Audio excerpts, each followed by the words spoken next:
Put on a Ike mini flip. It's a little out of that.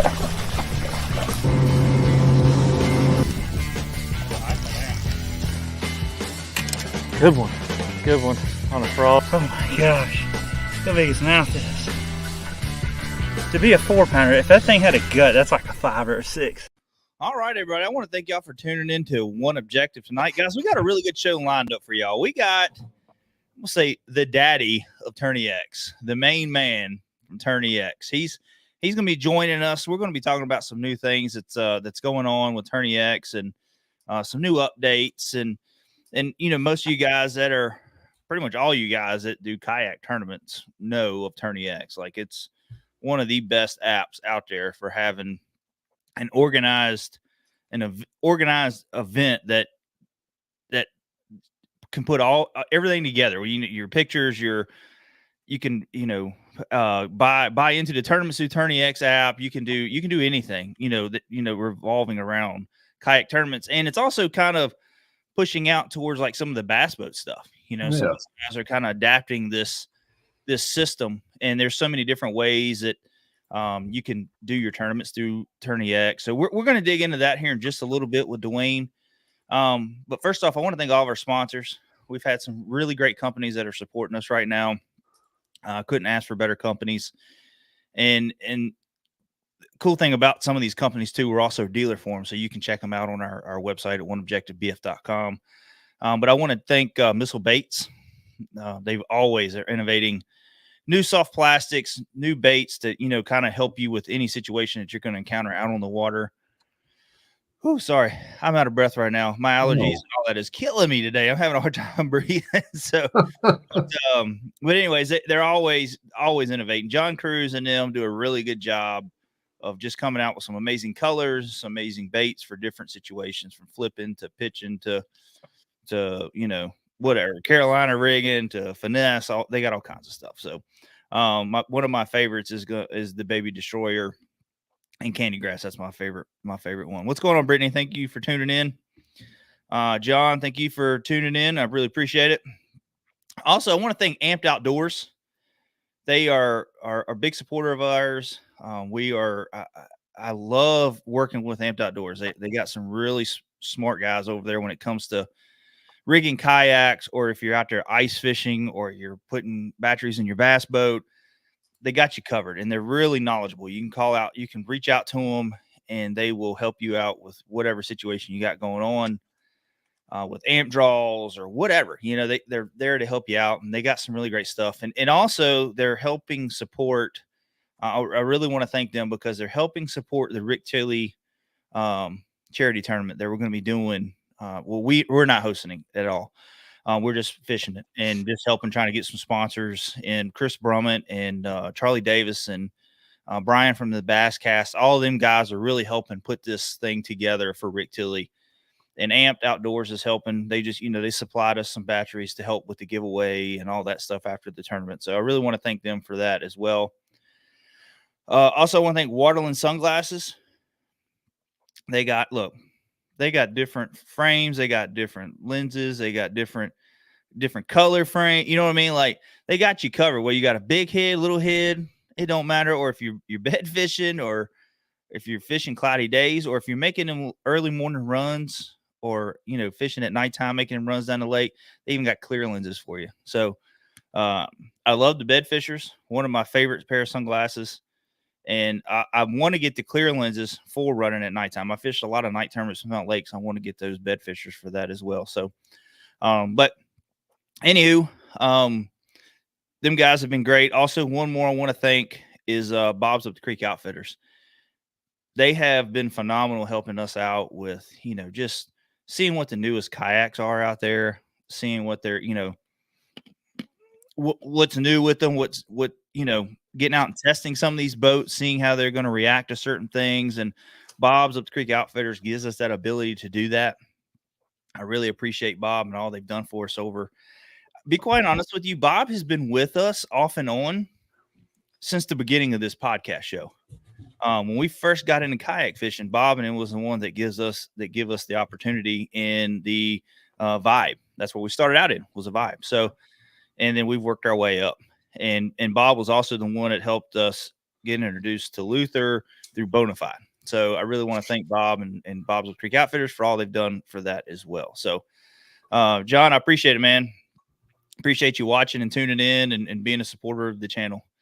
But before we get into that, Chris, how you doing, man? I appreciate you helping us with the show tonight. We're doing pretty good. We had a great time last night. Yeah, we did. Had a great, wonderful time. It's always fun. We can all get out there and just hang out and drink a few adult beverages and shoot the bull. You know what I mean? Oh yeah, oh yeah. And then we saw possibly it wasn't, but it was a lookalike. The actor from The Incredible Hulk. What was his name again? Oh shoot, Rufio. I can't think of his last name. Mark Rufio. Mark Rufio. Anyways, this guy looked just like him.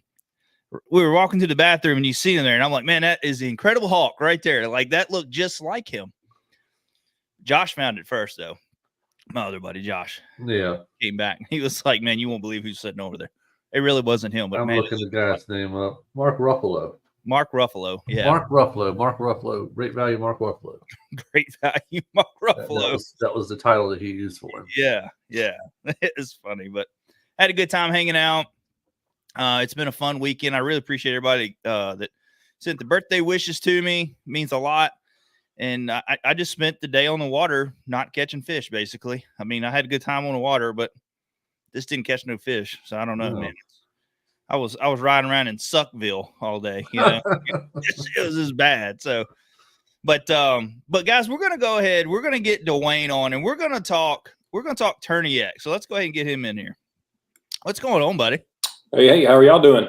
Oh, not too bad, man. I'm glad you were able to come on with us tonight, Dwayne, and talk.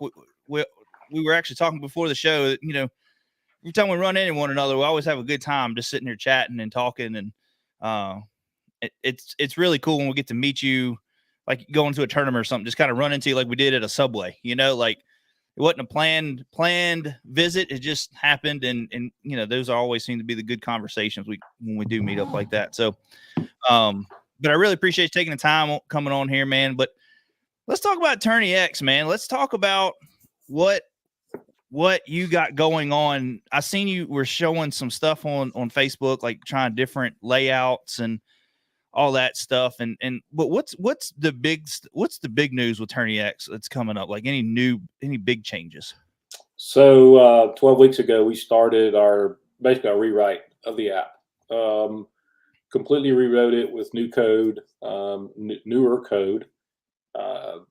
We're currently in the testing mode right now. And yeah, hopefully in the next week, maybe if we can get some bugs worked out tonight, and I can get some Android users tomorrow, maybe tomorrow, the next day, do some testing for me. Maybe within the next week, maybe next Monday, I can maybe release this thing. So yeah, this started. So this is our third iteration, if that's the word for it, our third version of the TournyX app. The first version ran for about 1.5 years, and as some coders would understand this, they sometimes the code just the people who write the code that we use, it just runs out, and they don't keep it up. It's kind of like I don't know what you would refer it to. It's just things they just kind of, lack of a better word, peter out. Yeah. And so we can't rewrite without the help of that structure, that file structure. And what's happened is that one did, and then we had to hurry up. If someone remember, we had to hurry up and rewrite it just within like a month, and we did. And so we got it back up and running. And so it's been run for 5 years on the current version that we have now. Sad to say, it happened again a couple of 3, 4, 5 months ago that we started seeing some issues. You'll notice that there was that issue with the Android app where people were trying to submit the pictures and they couldn't get the GPS to go through. That was kind of the doings of Android, but it was we were the fall guys. We couldn't fix it without moving to the next version, and so got with my developers. We made a plan. Said we're going to go to the latest React Native, which is kind of what most all app developers are using now. And we settled on a budget, and I said, let's go. And so they told me it'd be 12 weeks, and it was 12 weeks yesterday, 12 weeks Friday. And so we are completed with the app. It's up and running. It works well on our test server. I've got about 10 or 15 guys on the iOS side, the iPhone side. They're testing it now. We found a couple of small bugs that we're going to work out maybe this week, and I'll get the Android people testing it to see if we can, make sure everything looks good, and maybe we'll release this thing in about a week. So nice. Is it just mainly like the changes wise? Is it mainly just like software, and like, is there any new features that will be coming through, or there are a few little subtle features, nothing major yet. So what this is a clean slate. It starts over. We couldn't take our current app that we have now and do anything with it for the future. We just couldn't. It's kind of like we were hitting a wall. However, with this start, we can do something now, and I'm excited about it. I really am. So there are a few new little things that we've done that people have asked for. I know that we had the messaging coming through, and now you're able to delete all the messages and kind of wipe that out and start over from a clean slate. So I know at the end of some tournaments, people may not fish for a week or two or a month or whatever, and they don't want to see all those messages. They're finished with that thing. They're done with it. So they might want to clear them all off and start fresh again, and now they can. So it's just little things like that. I've added a button inside of the camera. The camera app, to me, is like 100% better than it was on the other one. I mean, it's as good as your native camera app inside your phone. Wow. I'm hoping that people will move over and start using our in-app camera. Not a big deal if you don't, but I think that you'll like it, because now you can basically take photos and click one button. It takes you straight to submit catch. And it literally is just a seamless process now. Yeah, instead of taking a picture and then going back and going forward. Yeah. Yep. Now you got a button. It pops up the menu. You select your tournament to go straight in to start submitting that catch. So we shaved off a couple of 10, 15 seconds of your time. So yeah, I mean, anything we can do to help make it easier on the anglers, that's kind of that's our purpose. That's our objective. So yeah, because just as well as I do, like time on the water. It's anytime that you got an area where you're wasting, let's say 15, 20 seconds a day. Well, every so often that adds up. You know what I mean? When you're submitting fish, so that's cast lost, or tying a new bait on or any of that stuff. So, like say Dwayne's trying to make things just a lot easier for everybody to where they can get more time in trying to catch fish instead of messing with an app the whole time. Yes. Look, I'll be honest with you, the menu bar that pops up and down and things that just move around, it's so much faster, so much quicker, so much smoother. I can't find any glitchiness in it all this time. So I'm tickled to death, man. I really am. So yeah. John was asking, will we have to reload the apps on our devices, or will they transition on their own?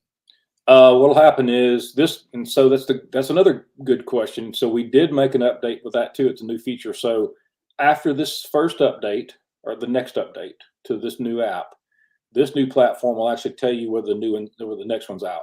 So this one will be a manual update. So when when I let the release go on Facebook, I'd love for everybody to share it around. People go in, remove their old app, install this new app. Once this is installed, the next update, it should pop up on your screen and say, hey, there's a new update. Click here to update. It'll click another button and start updating it for you. So nice. Make it a lot easier. Super simple. Simple. So do you think, every so often you hear about like, oh man, we got a bug here, like this picture, and it ain't always everybody. It's always like a couple guys here and there that can't get it. And owning an app, I mean, is it a headache with the ever changing updates with iPhone and, Android and all? Is that the biggest problems you see? Like, it's just the updates with people's phones, why the apps, like you have bugs here and there. Once we get it dialed in and things are going, knock on wood, smooth, okay, with the app and everything's working properly, the main problems is whether iOS or Android comes out with the next update with their operating system, or new phones come out with the newer, latest and greatest gadgets. a lot of times I'll tell you, one of the ones that was the biggest one was when we went from JPEGs to HEIC or HEIF files. I don't know if you remember that. Yeah. Our system didn't know what an HEIC file was. I mean, our app didn't. So we had to go in and figure out, okay, how do we weren't prepared for it, right? So yeah, those are big problems, big bugs. So. Yeah. So I mean, the key too, a lot of people need. I mean, y'all do y'all's part. Y'all get everything updated and try to stay with the updates, but also people need to know, like before tournament, for instance, make sure you got the latest and greatest update from TournyX, but also the latest and greatest update on your phone. Right. Well. So it's always good if you haven't fished a tournament in say 2 weeks to a month. Okay. If you have not fished a tournament, it's good. We always keep our demo TournyX open. Okay. It's open year round. It's always a good idea to hop in. If you're not on it, hop in, register for it and submit some sample images. Okay. And if you have a problem, you can find me on Facebook. I'll go in and check and make sure your locations are fine. I don't have a problem doing that. I do it all the time. So it's really good before you go out on a busy day. It's no different than relining your rod and reel. It's no different than checking your hooks. No different than checking anything else on your boat. Okay, or charging your batteries. Your phone is probably one of the most important parts of the fishing world these days. Okay, yeah. And so it's literally 10 minutes, hop in, sign in, shoot a couple pictures up, make sure they work well, and you're good to go. So I got you. We got one question from Casey Starnes. It says, when do you expect the iOS to release the update? So like I said, they're both going to probably release at the same time. And I'm thinking in about a week or week and a half. I was really not going to release them until 1st of March. But these guys hustled up and got everything done early. And so we're just in a testing phase right now. So once we test and tune and fix these bugs, I'll just keep an eye out on Facebook. That's my form of communication to everyone. And I'll be letting you guys know when to expect it. Nice. So let's get into the good nitty gritty, man. I know Hobie BOS has had their big event. Oh my gosh. Yeah. The numbers were phenomenal, weren't they? Yes, they were. It's crazy. I mean, I don't know if you're trying to pull it up now, but it's like, I just seen some of your pictures that you had, and we were talking back and forth too, and you were just talking about, I mean, do you think it's just because that was like the first term of the year, like that's how it is, but what did it seem bigger and better than it was last year at the same time? I have not compared the two. I've just been so busy with other things. Yeah. But I can tell you one thing, I was blown away by, especially the new guy. I can't remember what his name was. Hunter something. I can't remember his name now. But day one, okay, he put up 113 inches. Oh yeah. I mean, his bag. I mean, we have a little configuration in the back end of TournyX, and it's just based on certain size fish at certain times of the year, and it says this fish at this length should weigh this much, right? And it's not perfect. Don't get me wrong. But I looked at his overall weight, his average or estimated weight. It would have been 34 pounds, 5 fish. That's absolutely amazing. Yeah. Now, the funny part, or not so funny part, or sad part on his end, here he was leading the pack at the first day, and you saw this. Yeah. Day 2, he went all the way to 50th.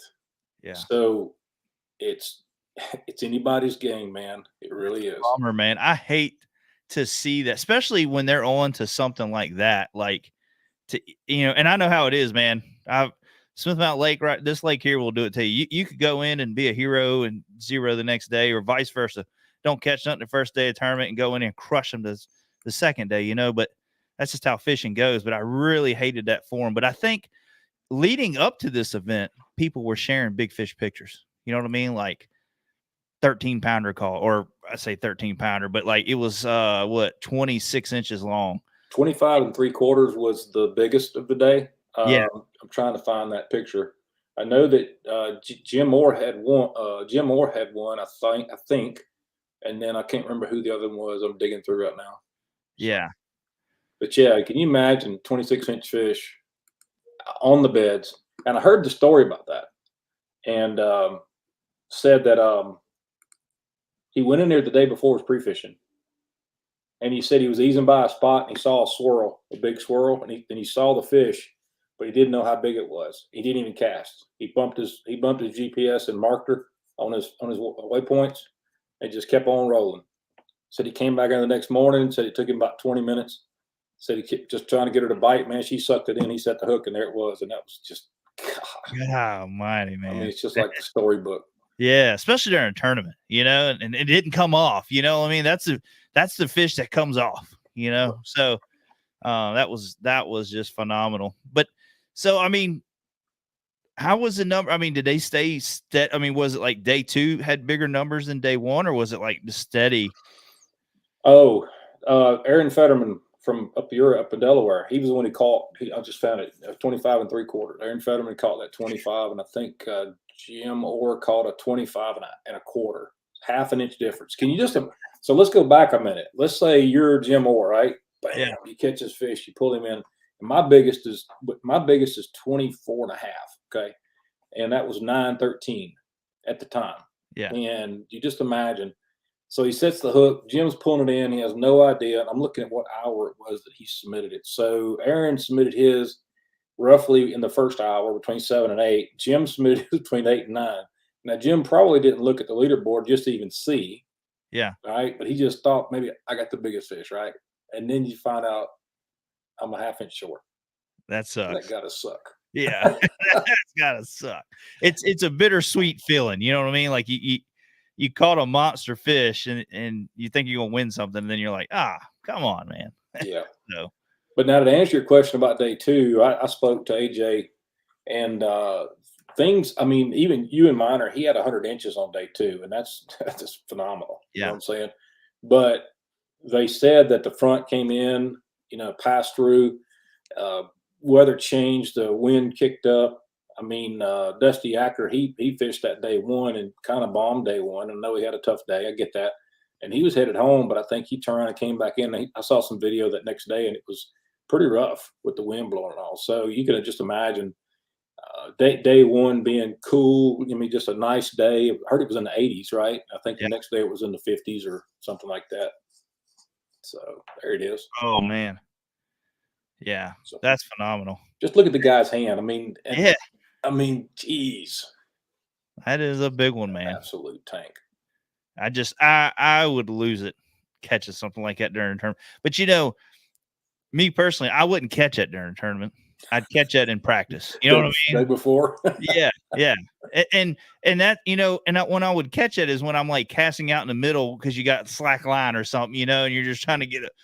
And that's when I'd catch it, But that's awesome. That's awesome to see that, though, especially down there in Florida. Because, I mean, they just finished up down there on the Bassmaster Opens. And not Aaron Martin. Sorry about that. Scott Martin. Yep. Won that tournament. And, like, he was just knocking them down, man. The weights were just insane. Yeah. So, I mean, Florida's fishing, and last year, year 4, they were all worried about the water levels rising. The fishing was going to go to crap. It wasn't going to be good. Like this ain't good. And then like, they just kill it. They knock it out the park. And that's a hard argument to have when you say the fishing ain't going to be good because the water's rising and then everybody's catching these monster bags, like it seems like it got better. I was talking to Paul Marks Jr. today. I don't know if you know Paul, but he was number 2 behind the leader, just I think on day 1, and then he ended up in 4th. I called him today. We visited for a few minutes, and we just discussed a little bit about how his weekend was, and of course he didn't think he was going to do that good, and he did well. So can you just imagine being second behind that guy? That's crazy. Yeah. So.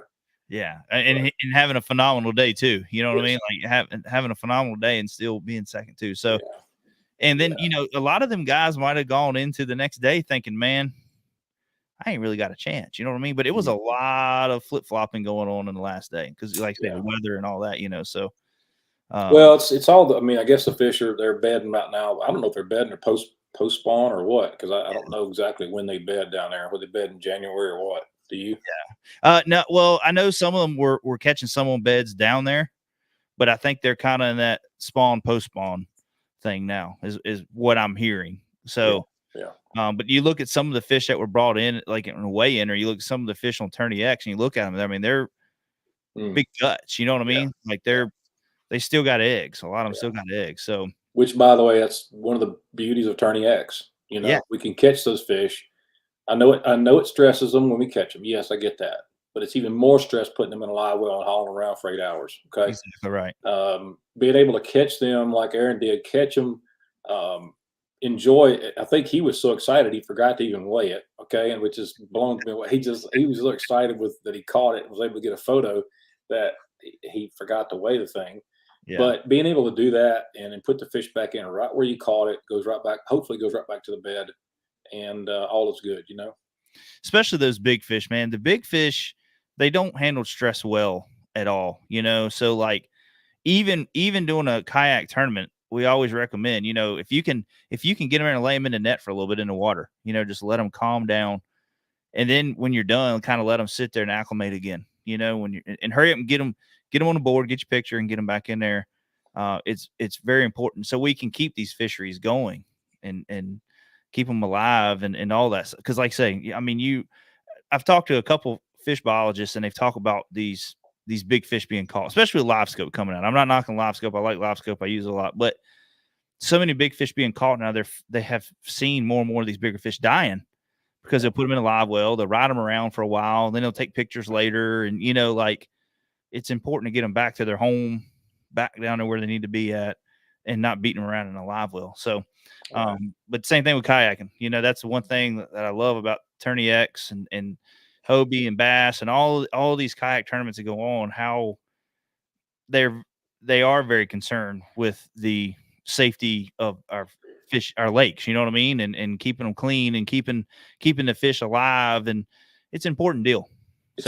It's funny, even if you talk to a bass boater that does it full time, like even Paul today, I talked to him today. I said something about what we do at TournyX, and he's like, first thing he said was, "What's better for the fish?" So he knows it's better for the fish. Everybody does, right? Yeah. We all know that, but it's just option. We talk about, you know, traditional is, you know, bass boat, live wells, weigh-ins, you know, showing the fans, traditional, right? We're kind of, we call non-traditional, what have you, but I think slowly but surely we're moving into that new traditional way of fishing. Yeah. You know, I think I don't think they'll ever supersede the other, but I do think it's going to be up there to a point where it's well known. You know. Yeah.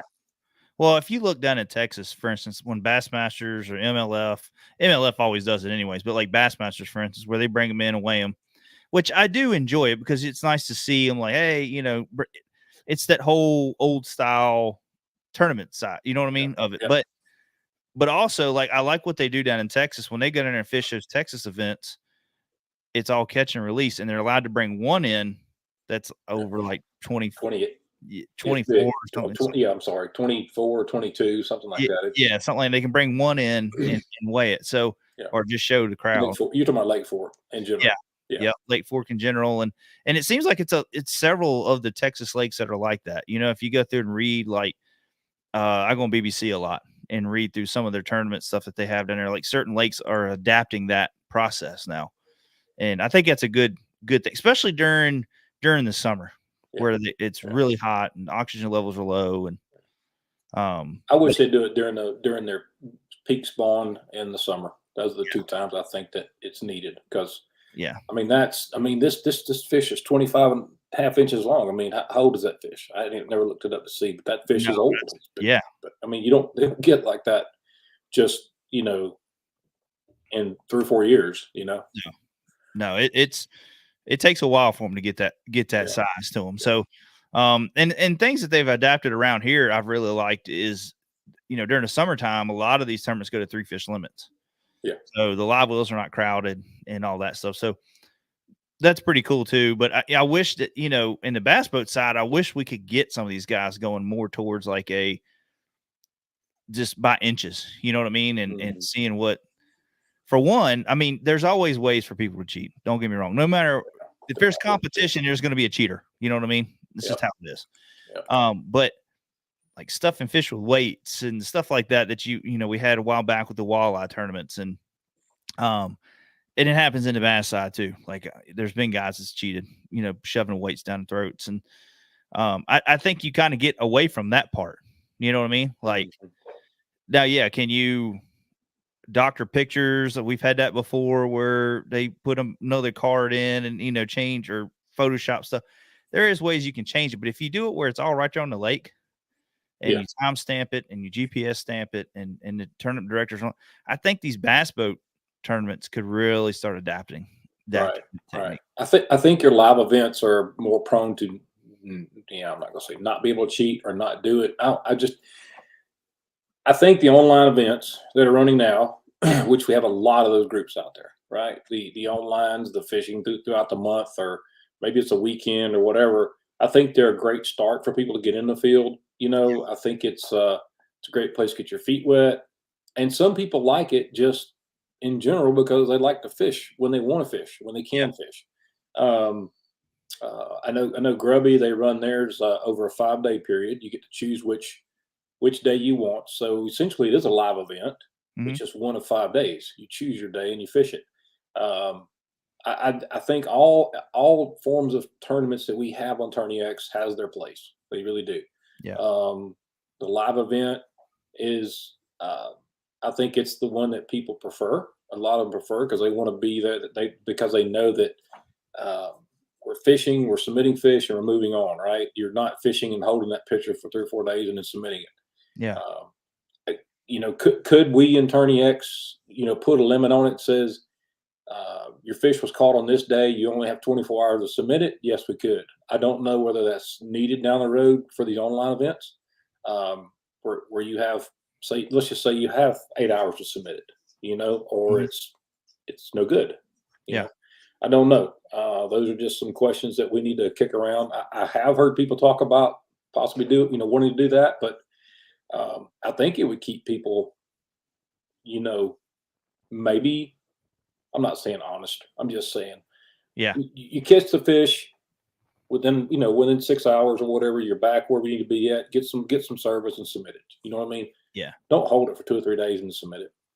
Yeah. That's one thing that's a lot of reason why I pulled out of some of the month-long tournaments. For one, you got guys sandbagging so bad. You know what I mean? Like they'll hold these fish because they don't want to push the numbers up there and everybody start fishing harder to try to catch. You know what I mean? So they'll put a little bit up there and then all of a sudden they just start dumping these big fish on there. You know what I mean? So for the competitor side, I hate the sandbagging, but like you say, also it would help, I think, get rid of the people trying to cheat, in these things. It just kind of take a somewhat of the element out of it. Right. Ben says that 113 inches guy was the Falcons versus the Patriots in the Super Bowl. Up big half. Yeah, that's. But you know what? I read that just then, and the first thing came to mind is, well, he just had a good day on day one. It's not necessarily he blew it. It's that they just weren't there. I mean, and maybe, just maybe, he didn't have the knowledge to move. You know what I'm saying? And go find. The old saying is, never leave fish never leave fish to find fish. Yeah. If you have them, and maybe that's what he was anticipating, is stay there, work it out, or maybe he did move. We don't know because I don't think anybody's ever interviewed him. But you really don't know till you talk to him and say, well, what happened that day? And those are some good. That'd be a good conversation. Yeah, definitely. I mean, you just never know what goes on in a fisherman's head in those situations. Oh, I do. Yeah. I'm going to try to find something. I mean, that's me though. That's me. And I'll blow it just as soon as I can. I'll be on them one day and, I'll go back to the same spot. They won't be there. Or, I don't have the knowledge to do what some people do. I mean, I watch all these guys that do so well in these events. And I think, how do you do that? How do you do that so well? And how do you place every event you place in the top 20, right? Or the top 10. But I guess if you do something long enough, it just becomes natural. It does. Time on the water is big. And I can tell a difference. So like when the night tournaments really start kicking in here, in May, And I can tell as the season goes on when I keep fishing them, because I'm on the water all the time and during the summer at night. And I can see like things change. I'm like, all right, I know I need to go do this, and I'll start catching them again, you know? Well, for these guys, they're on the water all the time. They're traveling these different bodies of waters. They're seeing these situations play out in the past, and you just start learning to make those adjustments. You know what I mean? Like, you look at Russ Snyder's, man. I mean, this guy is just a whole nother level, you know? And I mean, he knows how to make those adjustments, even through practice. Yep. You know, you have a couple bad practice, tournament time rolls around, all of a sudden, boom, like, here he is. Like, man, you know? So, I mean, and he's also one of them guys too, that if he has a bad day, he don't let it get to him. He goes back out there grinding the next day, you know? Yeah, I'm sitting there looking at the list of this Hobie event and the totals, and I'm going through just the names I go through: Ewing Miner, Russ Snyder, Jody Queen, Christine Fisher, you know, of course, Dusty Acker. That's funny that Dusty was going to go home. Okay, he had already made that post and he was going home, but he had caught his second win that next day. Came and guess what? He finished 10th.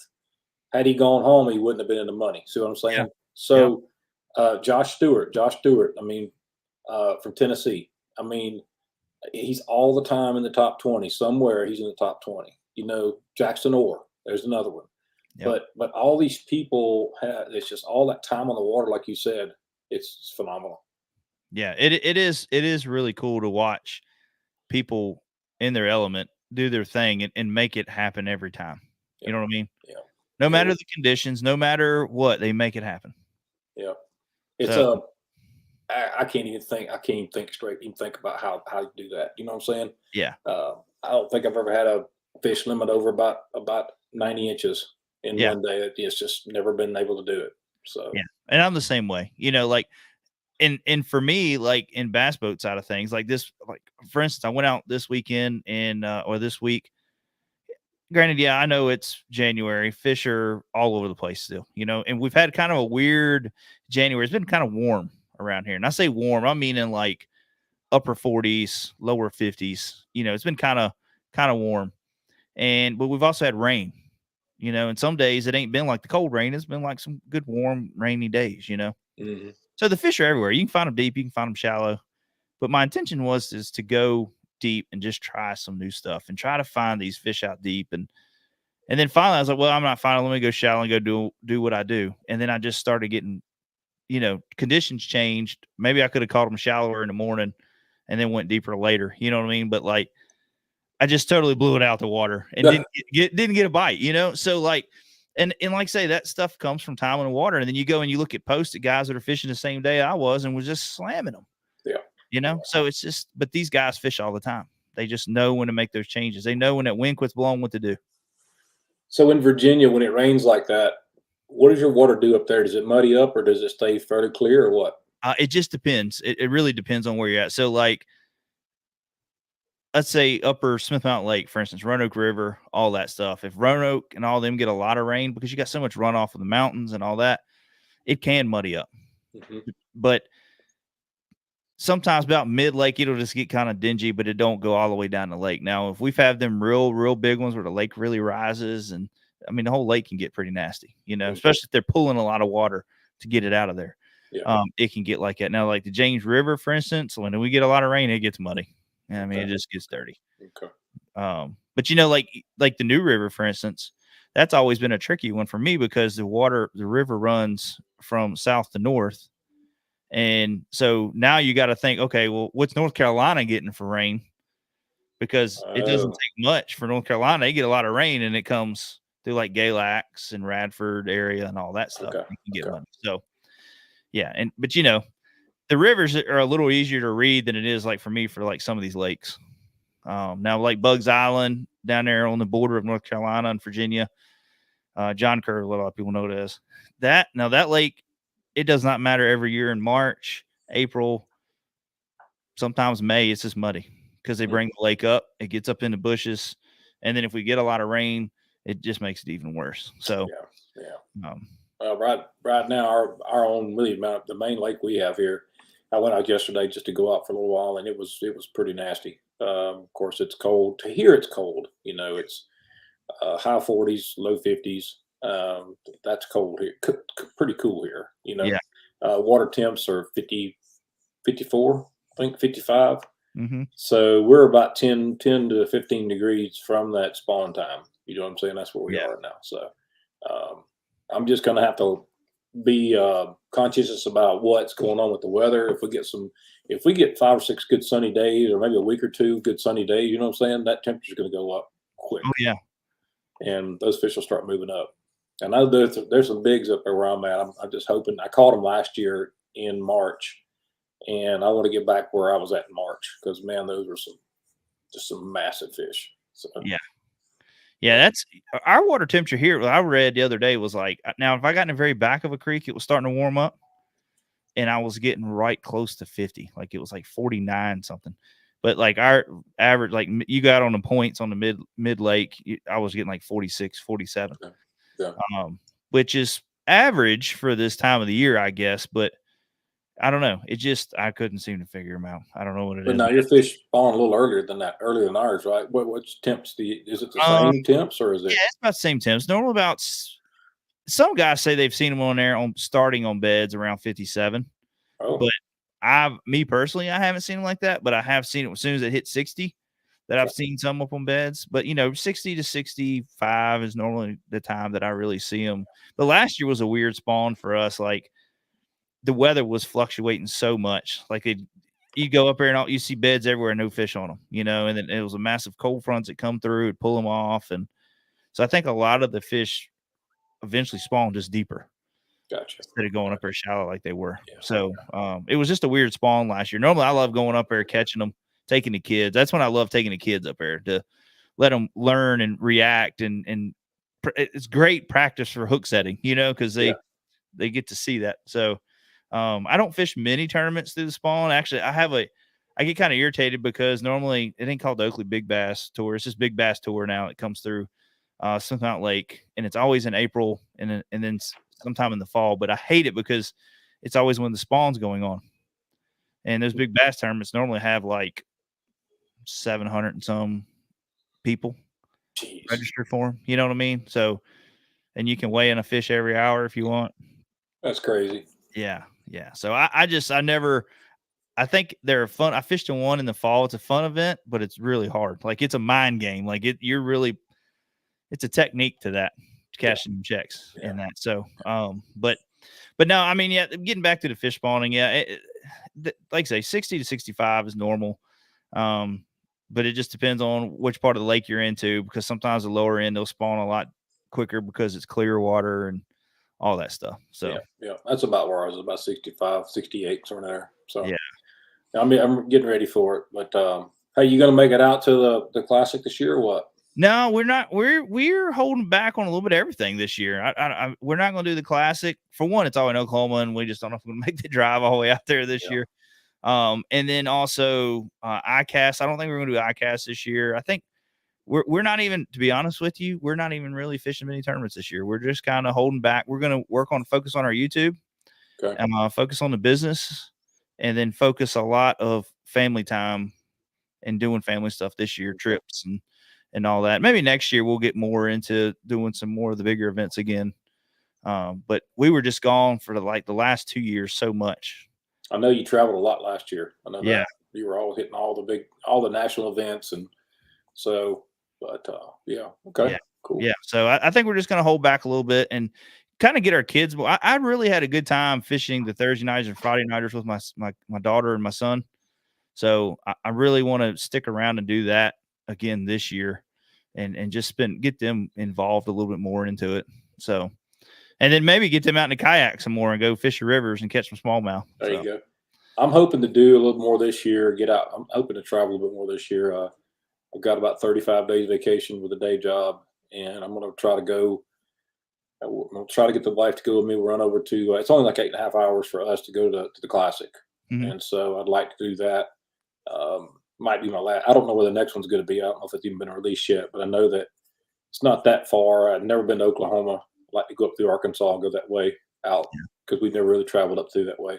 And do that. I might do ICAST again this year. I'm not sure. I had pretty good success last year at ICAST. Got to meet a bunch of folks, and really enjoyed it. Really had a good time. So Yeah.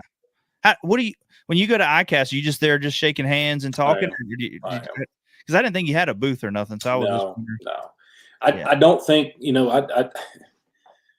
it's all about return on investment, and you understand that. Yep. Having a booth, it's very expensive down there. I usually go in and I'll help somebody in their booth, or to really just spend some time with this year Native allowed me to come down and hang out with them. But as you noticed, they're sponsoring with us. They're in partnership with us on TournyX, and got some cool things coming out here in the next few weeks. I'm not going to drop that, but anyway, I won't say anything more than that because I know I'll let it go if I do. But yeah, so be on the lookout for something kind of cool. Hopefully in the next 2-3 weeks. And but yeah, I want to go back down to ICAST at least one more time, just to meet and greet. I really had a good outcome. I really did. I got a chance to meet tons of new folks. Some are actually partnering with us now this year. Got some new things in the works this year. Hopefully they'll pan out for us. I'm really excited about it. So, well, that's good, man. I'm glad to see that things are really working out. I mean, you've done an amazing job, and I think that the kayak community is, I won't say we owe you a lot, because what you've done and makes simplifying everything. Even for, I've never done like tournament directing, but like I know some guys that have, and just talk about how simple it is just using TournyX, and the customer service, for instance, if they need an issue, they can reach you or get some kind of help, like you're not far away at all. So, I know that as any company that would want to sponsor TournyX, is I 100% believe that it's worth it. You know what I mean? Like you say that you guys owe me something. I think of it being the other way around. I owe you guys everything. Okay. I feel like I'm indebted to every angler that's on TournyX and every director. I am. If it weren't for them, I wouldn't be where I'm at right now. I wouldn't be able to, and I say enjoy it, but I'm working 3 jobs. Most people don't know that. You do, but others don't. I'm trying to work towards the freedom of not having to work the other 2 jobs. I'm trying to work for that. I've been trying to do that for the past 4 or 5 years, and my wife and I've been discussing it, and hopefully it'll make it happen this year. It might be next year, but who knows? I've got some ideas for the next app release that's going to come out. It's probably going to be somewhere around July maybe. And I'm going to invest more money into that, because I think that if we can get I think the thing we're losing right now is the public. We don't have the public involved yet. Okay, so if you'll go back and remember, you've used that before. So it's mainly centered around the angler, and that's what we've always wanted it to be around. However, if I go and look at my statistics during the week or during a big tournament, most people are using their mobile device anyway. So they're watching the tournament on their mobile device, not on the app. So they're on the website watching the tournament. So what I would like to do is go a step further now. Since I know that they're there, is to get them using the app.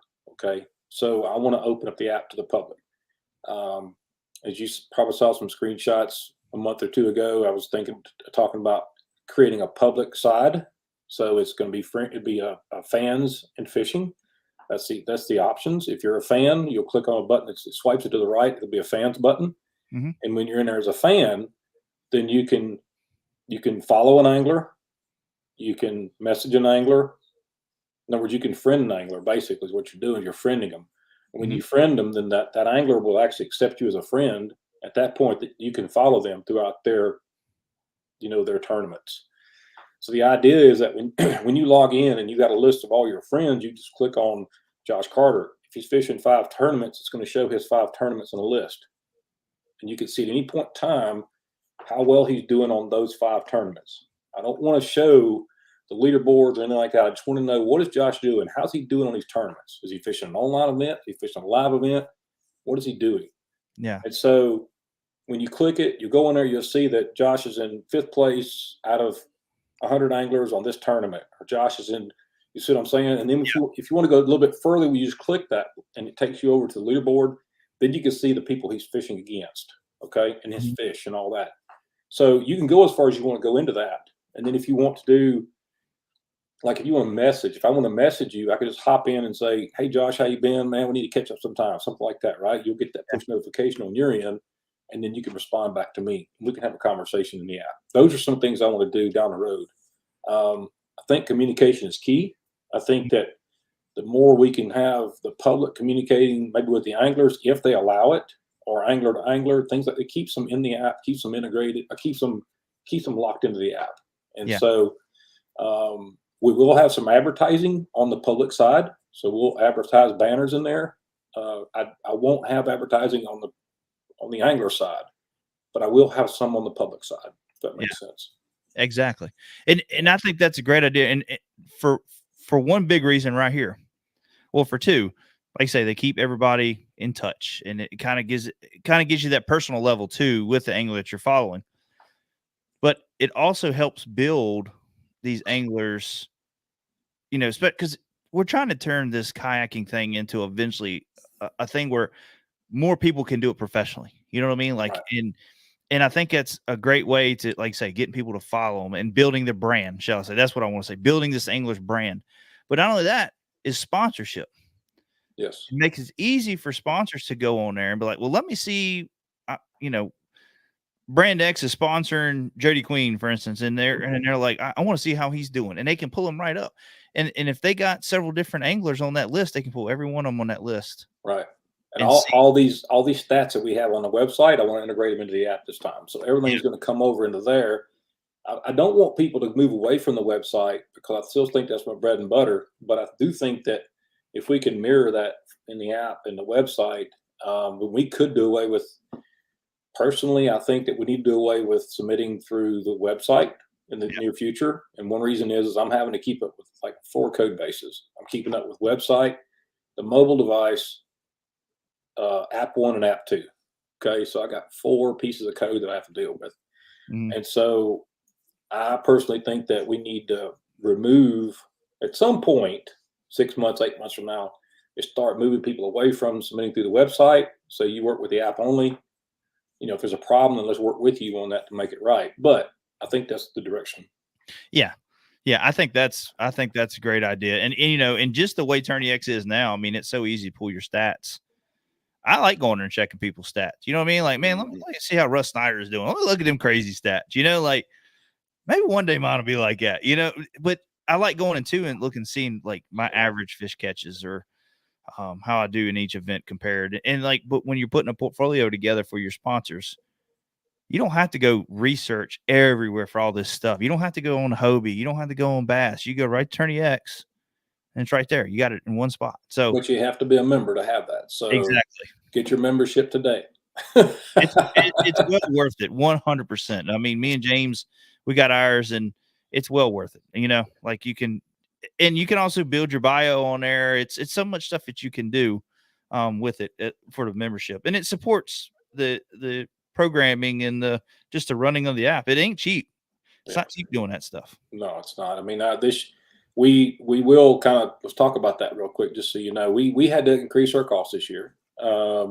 This is the first time I've really made it public, and it's out on a website. It's not public, but we've had to increase our costs this year. We've gone up $1.50 an angler. I've talked to a lot of different directors, and a couple of them have said, "Why don't you go up to $8 an angler?" And I was like, "No, I don't want to go that high. I just need a little bit to get us through these app builds and things like that, and the not cost of living, but the cost of doing business." But I'm bad to say cost of living, because working for the day job, it's, you know, but the cost of having to spend more money every year. For the 2 years we've been charged more, and I never did go up last year or the year before. So this is our first increase in 9 years or 10 years, and I need to do it. I'm sorry I had to do it, but it's just part of it. And the $1.50 will go towards, you know, helping us get these new updates in place. Hopefully going to hire another person eventually for TournyX. And so, yeah, it's just one of those things we had to do. Yeah. Well, I mean, that's phenomenal that you haven't had to do it in that long, because it's a lot of businesses that have to go up. I mean, we've had to do it. We did it 2 years ago, 3 years ago. We had to go up on some prices. Material was getting expensive, and people sit there and they're like, "Oh man, I can't believe you." But hey, man, it's at the end of the day, it's still a business, and you can't just do it out of your own pocket and go in a hole. You know what I mean? Like, it's something you like to do, and you love doing that for the people. You like having TournyX for the people, but you can't lose everything. Well, you guys are self-funded too, as well as we are. It's Yeah. all funded directly from what's coming in. We don't have, we're not with venture capitalists. We're not, we don't have partners. We're funded by us, me and my wife. That's it.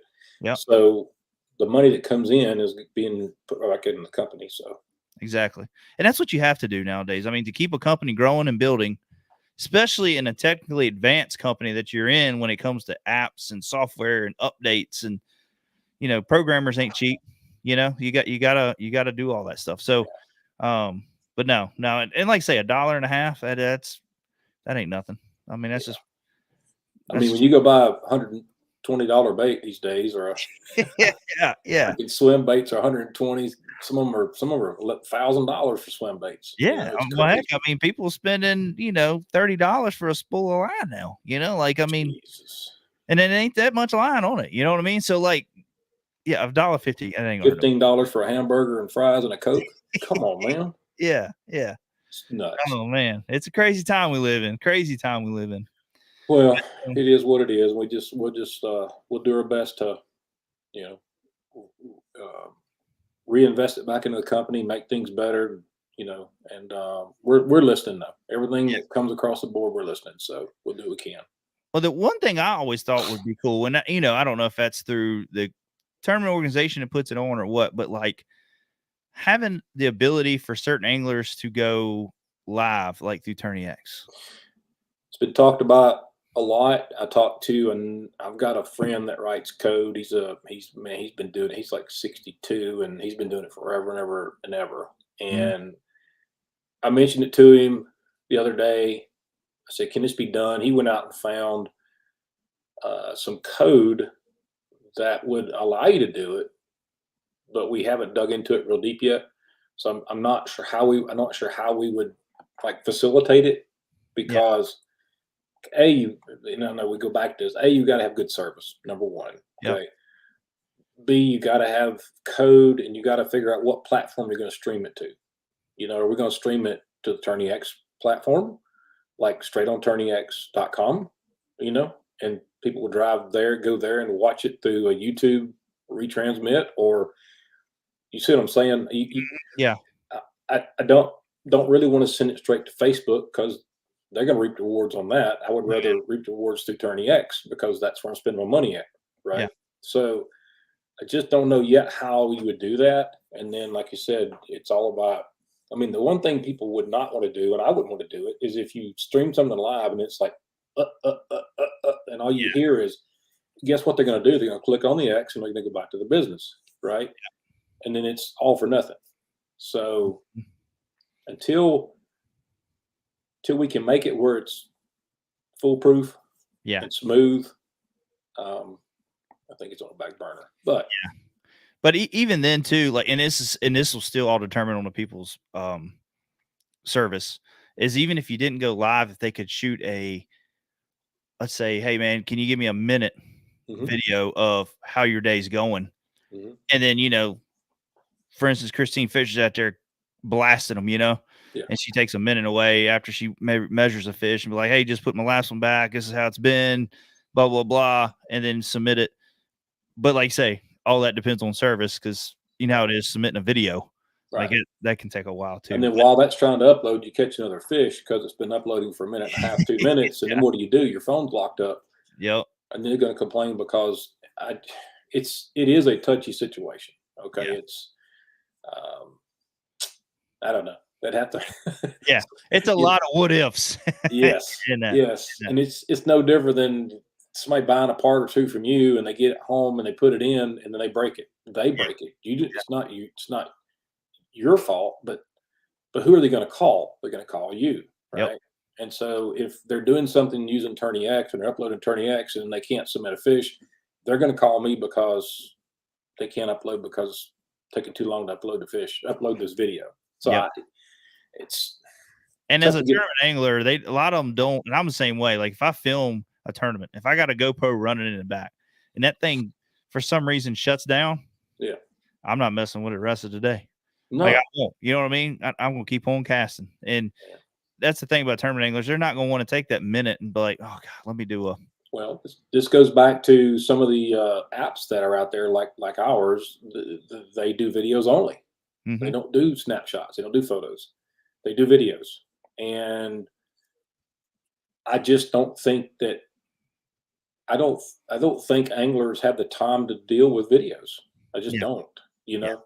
And It's a so lot of that's why I like to keep it simple. I like to keep it simple, fast, you know, right there in front of your face. Make sure that you do your job and do it, get done with it. Back to fishing. Yeah. Yep. The sooner I can get them back to fishing, the faster the better. So exactly right. No, that's now I wouldn't mind doing a hero shot, or if somebody catches the lunker and they hold up and take a snapshot and they want to piggyback it when they send it. They could send like 2 pictures at a time. We take one of them and spit the other direction.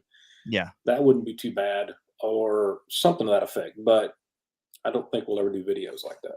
Yeah, no, and I can understand. Like I say, I've been in some pretty sketchy spots that, you know, you got to plan your day to come off the water early enough to submit your pictures, you know, and so video could be very difficult, but no, that's that. Like I say, y'all always trying to evolve and thinking of different ways of not only to help the anglers, but also marketing the anglers. You know what I mean? So we really appreciate all that you do, man. It means a lot. So I just don't want to. What I don't want to do is too many features or too many bells and whistles that takes away from what our core is. Okay? Yeah. Our core is catch, photo, release. That's our core. If you have 10 different bells and 20 different whistles, and it takes away from your catch, photo, release, then you're missing the boat, right? You're not doing what you. So what we should do is keep the catch, photo, release intact and try to make that simpler. If we can make it simpler, whether it's a voice command or whether it's you see what I'm saying? Like it's faster, easier, smoother. That's where I'd rather spend more of my time. Sure, we can have the bells and whistles, but switch over and do that while you're not fishing. So that's my opinion. Yeah, exactly. No, that's pretty cool, man. And like I say, you've done a good job. And like I say, simplicity is key to, for one, tournament fishing and keeping an app together and running smoothly. Oh, man. It's a job. I'm just going to tell you. It is 2 apps, by the way. Yeah, not just one, but 2 different code bases. It's rough. Yeah. Well, Dwayne, I don't want to keep you much longer, man. We've been over for an hour now talking, and it's always a pleasure talking with you. And I really appreciate, like I say, all you've done for the kayak community, and also into the bass boat side. I see them guys kind of reaching out, trying that stuff. So, and I think that eventually, hopefully, you're going to see more bass boat tournaments, hopefully reaching out to that and trying this format. But I appreciate you coming on, man. And hopefully one day we can get together and just go wet a line. You know what I mean? And just do some fishing. Love to. So, we may try to make it up to North Carolina someday. I don't know how far that is from you, but hopefully we can make it up there someday soon. Yeah, well, if you do, man, it ain't far. North Carolina ain't far. Man, I love North Carolina. So I love to have excuse to go down there and go fishing. Sounds good, man. Sounds all good. right, man. Well, I appreciate it, Dwayne. You have a good one, man, and hope everything goes smoothly for you this year with the app and all the new changes you're gonna be making. We do too. Thank you, guys. Thanks for having me on tonight. Thank you, buddy. Have a good one. All right. Bye. All right. I said earlier, me and Dwayne had an opportunity to meet up. We was down there fishing. I think it was Pickwick. I think I said Chickamauga, but I think it was Pickwick. I had a good finish there. I ended up finishing 9th. That's what ended up sealing the deal for me to go to the championship on Chickamauga. And but anyways, I was going into Subway to eat some lunch and ran into Dwayne, and we just sit down and we really didn't talk fishing too much. We just talked family and life in general. And he's such a good guy, man. I really enjoy our time, our conversations that we have. And he's always been delightful to talk to. shall I say. No matter what he's got going on in life or what I got going on in life, it always seems like it's a good time, good conversation. So, but I'm really excited to see what's coming through on TournyX. And, I know guys have used other apps out there. I just was not a fan of them. I didn't like them. I did not like the quality of the app. I did not like it at all. And I don't fish none of them tournaments that use those apps anymore. I've tried it once. I didn't like it. Refused to do it again. So, but anyways, so this coming up, we won't have Chris on this. Chris has got to work. But me and Jake, because Super Bowl Sunday's coming up, and I'm not doing a show on Super Bowl Sunday. Just ain't gonna do it. I think we did it one time, and I ain't doing it again. I ain't missing Super Bowl. I like watching my football. So, but me and James are talking about doing a show on Thursday night, and we were just kind of talking about this the other day, and just with the drama going on in the fishing industry with copying and this and that, but also the main thing we really wanted to talk about was we'll talk about that and just talk about where's this industry going in general, but also digging into what it takes to be a full-time professional fisherman, money, sponsors, all that. But not only that, but on the kayaking side. And after we fished the Hobie BOS and the BASS, the nation tournament, their tournament series, their open series, and kind of sitting back and looking at the books, and granted, yes, James, he cashed 2 checks. I cashed 2 checks, not monster checks, but just kind of looking back at the people that have cashed big checks. We're looking at our expenses, which most average Joe guys' expenses, because we didn't have nobody that was paying for rooms. We had nobody who's paying for gas, any of that stuff. We split rooms with a couple of guys, but there for 1 year, me and James traveled and stayed we didn't split the room with nobody else, for instance, last year was a little bit better because we was able to split it, go travel with Bob Brisky and Craig and Jason Hensley and few of them guys, and we stayed with Drew Gregory a couple times, and stuff like that really helps the cost. But me and James want to dig in and really go over the numbers and how much you actually got to win if you don't have big sponsors paying your way, And it's kind of crazy because if you sit back and you look, even as a professional angler, I got a couple guys that I'm friends with on MLF and Elite Tour, and just talking with, like, seeing what they made for the year, kind of seeing what sponsors pay out. Some of these guys are just breaking even with what they expend, So let's say it costs you at the lowest end, doing it the cheapest way possible, of $80-some thousand for the year, $85,000 for the year. Some of them guys are just breaking even. So that means they didn't even make a profit, So, like, how do you sustain? How do you sustain from that? Even if, some of these guys that's coming into it don't have the sponsorship. Like, some of these guys are getting $10,000 a pop. Not everybody's getting free boats. That I know that for a fact. But some of these guys are getting paid, some good amount of money for sponsorship and stuff like that, and endorsement deals and all that. So, but in the kayaking side, there's very few people that have that opportunities. So we're going to kind of dig into that, I think, Thursday night. If we can make everything work, we're going to go and dig into that and talk. And I wish we could have Chris, but Chris is a night owl, so he won't be able to help with that one with work. So, but I do appreciate everybody tuning in tonight. I had a good time talking to Dwayne, and hope you guys learned something from it, or at least got some kind of entertainment factor out of it. If you can, go ahead and follow us on Facebook, Instagram, YouTube, if you haven't already. Also, make sure you hit the subscribe button on YouTube, and make sure you check out our One Objective Outdoors channel. We are getting close to 1,000. We're at 755 or 56 subscribers. So we're really trying to build that channel to be more of like what we do, other than just fishing. We got a lot of fishing on there too, but full wheeling, hunting, just odd end stuff that we do. That's what we're trying to build that channel to. It seems like the One Objective bass fishing channel, which I know it sounds funny, bass fishing, it should be all fishing, but it kind of turned into our installs and our product reviews channel, you know, and I think a lot of our fishing content was getting lost in that. So people were just going there trying to find out how to install their bow mount or accessory or, you know, a walkthrough that we did. So we're just trying to do One Objective Outdoors as our just fishing and hunting and full wheeling and all that stuff content. So make sure you go over and check that out. Hit the subscribe button if you can. And then if you're listening to this on iTunes or Podbean or whatever, if you can give it a review, give it hopefully a good review, and make sure you hit that follow on there too as well, so you can get all the newest shows that come out. So, but other than that, guys, I'll talk to you later. Chris, I appreciate you coming on Night Helping, and we'll talk to you guys later. See you.